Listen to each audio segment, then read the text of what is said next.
Hey guys, welcome back to another video. We're doing another one for Mermail Atlantean, best deck. Shout out to the other guy that goes to my locals, his name's Sarkis. He got top four, third place specifically with this deck. Not this specific list, but with the deck. Congrats to him, he played really well. I think he finished X1.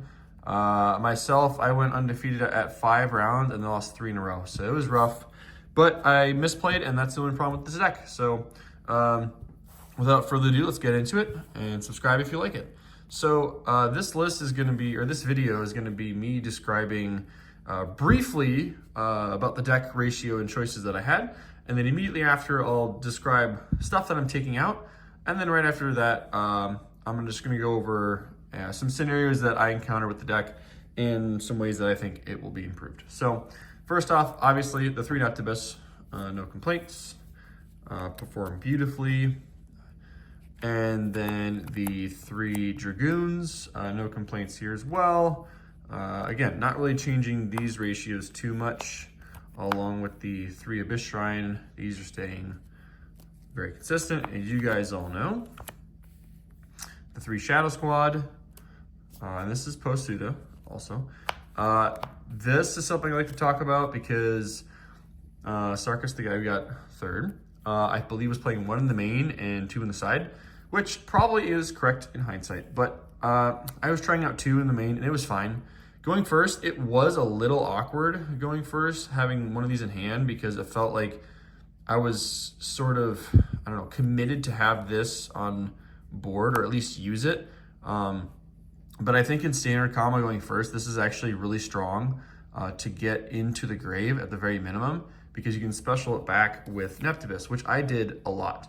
And that is really what won me a lot of games when I didn't have a lot of interaction. So very good card. I might keep it 2 in the main, but I think 1 to 2 in the main is good. Another 1 in the side, probably fine as well.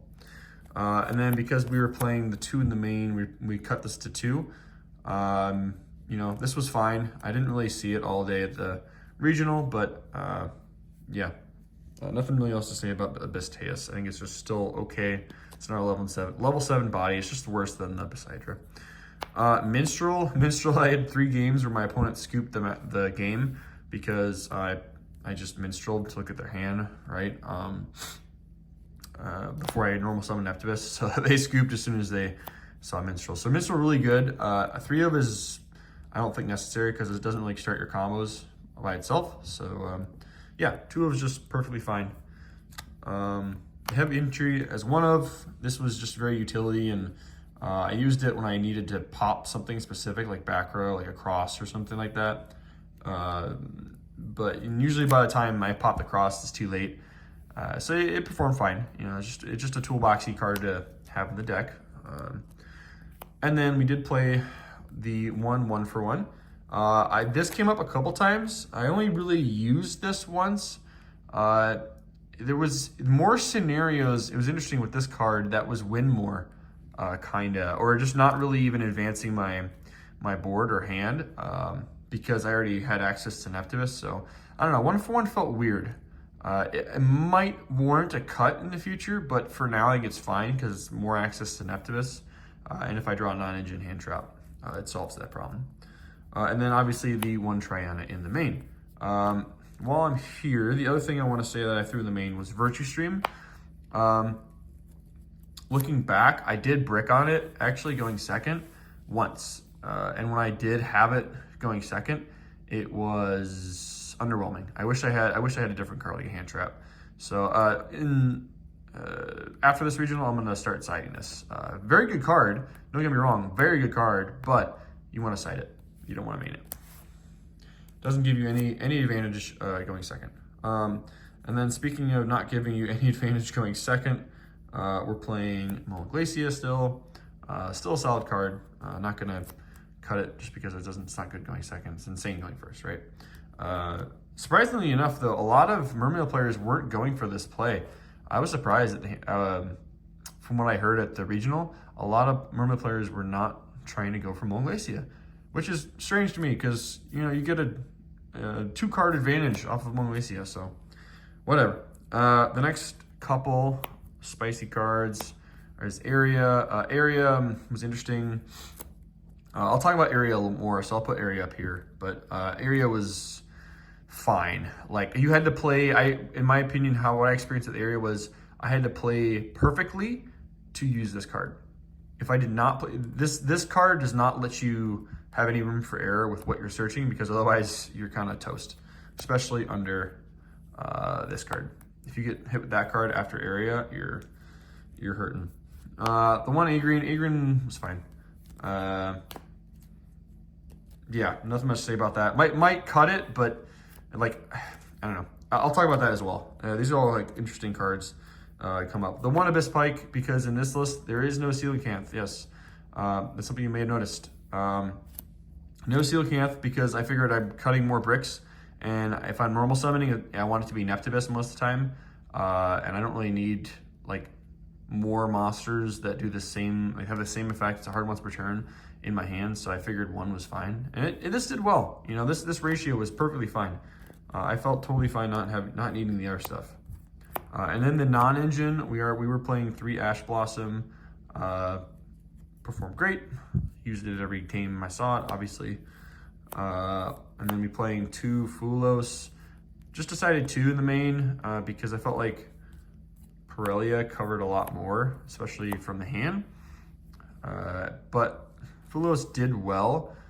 This one drew more attention, so like maybe in hindsight I switched these for, you know, 3 Fulos, 2 Pirellia, but it's a water, and it still gets me a lot of draws. So this I'm probably not taking out of the main. I still like having all 5 of them in the main. I am siding 1.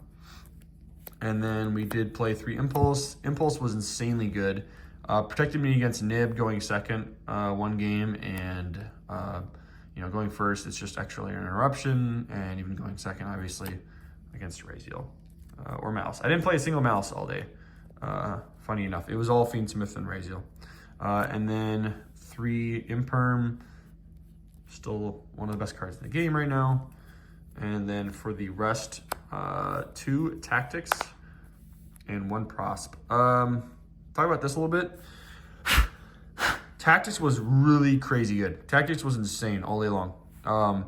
Won me games because I had Tactics, but I didn't have, like, if they asked me to start, and I was I died a Nib at that point, which is the only card I die to, I just rip the Nib. Or if they have a bunch of non-engine and have 1 engine, all I need to do is just rip the engine and then put out 1 interaction that doesn't bait, like play into thruster or tactics or anything, and then I win. So that's what happened a lot. And yeah, guys, that's the deck profile. We were sitting at 44 with this deck, and that's the main deck. So the extra deck, the 1 Glacia, the 1 Coral, the 1 Mermail King performed great. Mermail King was awesome, all pretty standard. The Changing, in theory, I tried to make as much as I could, but just he didn't come up enough to be, I guess, worth making, if that makes sense. But I'm gonna keep Changing in here, and I think I'm still gonna keep this package in here just to play different and just see how if I really try to force him out more, how much it improves the ceiling of the deck, because I only made him a couple times. It just kind of, the flow of the game, I decided to go with other routes, but I think if I decide to go more low to the ground and more Changing kind of control with the Bishrine, I think that might be better. So we're gonna keep trying it. And then the Double Toad, Double Bahamut. Funny thing about this, I most time banished 1 each off Prosp, because you can recycle Bahamut if you want with the Triana, and yeah, I mean, since there's no Coelacanth in this build, looking back, it would have made more sense really to just do this, honestly, and not do the double. But you know, it never came up, and I didn't have any other thing that I really wanted to throw in there. So kind of flex spots if you're going with this build. So you only need 2, 1 each. Sorry, you only need 1 each if you are following this build. And then speaking of following this build, the 2 Poseidra QCR, I think this is fine, leaving 2 in. It did, like if you're trying to get spicy going first, yeah, you can throw 2 in because you can use this going first and then for the crackback going, follow up. So that's fine. And then the new card, Insane. This thing won me games. The support's so good for these two. The Abyssrite was really, really good. Acted as an extender, an OTK line support. It's just really, really solid. As far as the trap setting ability, I might switch to a different trap. I'll have to look through the Abyss stuff, so if you guys know some good traps, throw it down in the comments. But yeah, the draw trap was not great. Very underwhelming, I experienced. And then the one Abyss guy, I'll see if I can get that ulti shine in for you guys.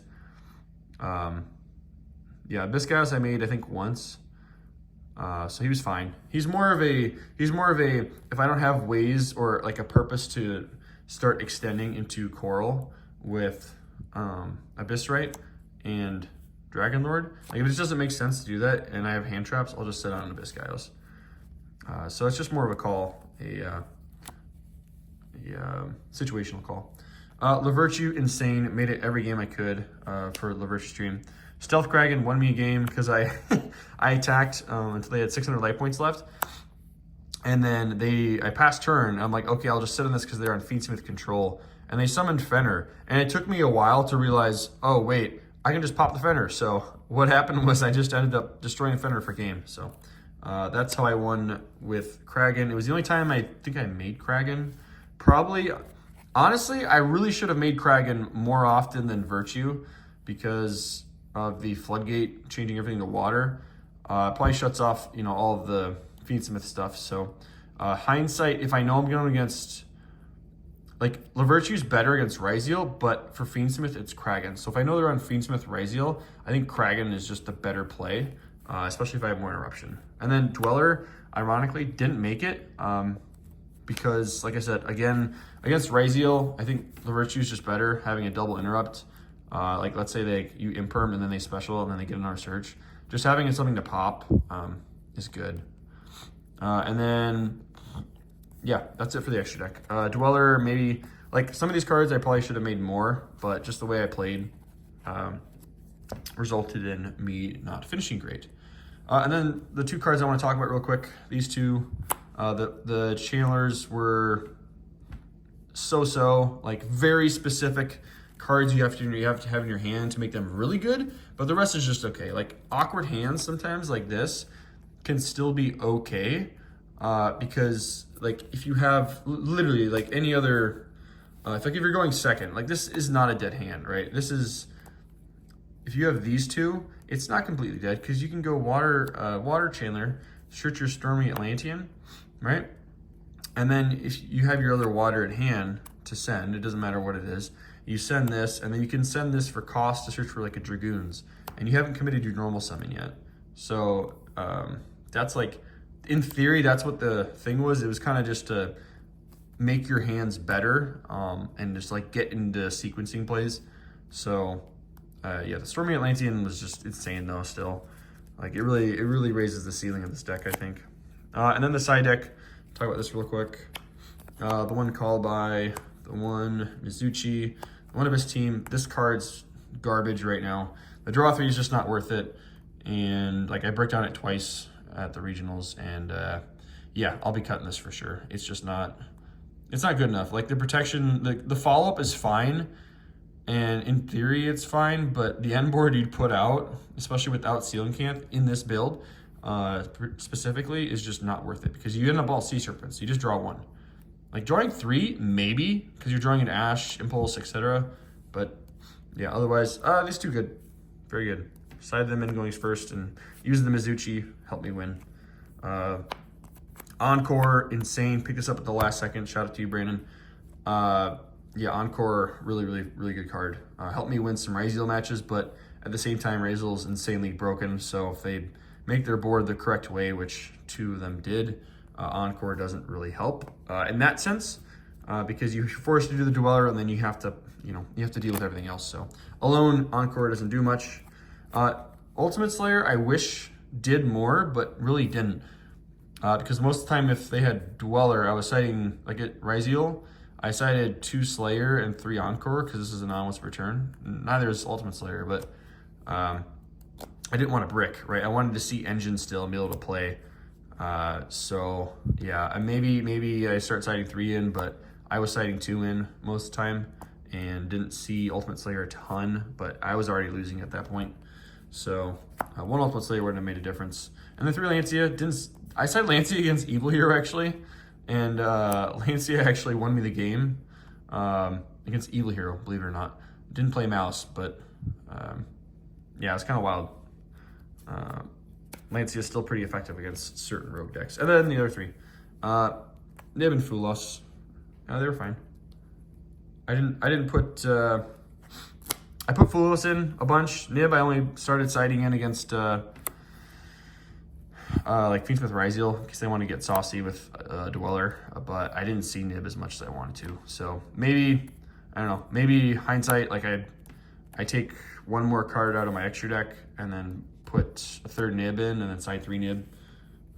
Could be an opportunity for improvement. But yeah, so that's it for the deck profile, but let's get into real quick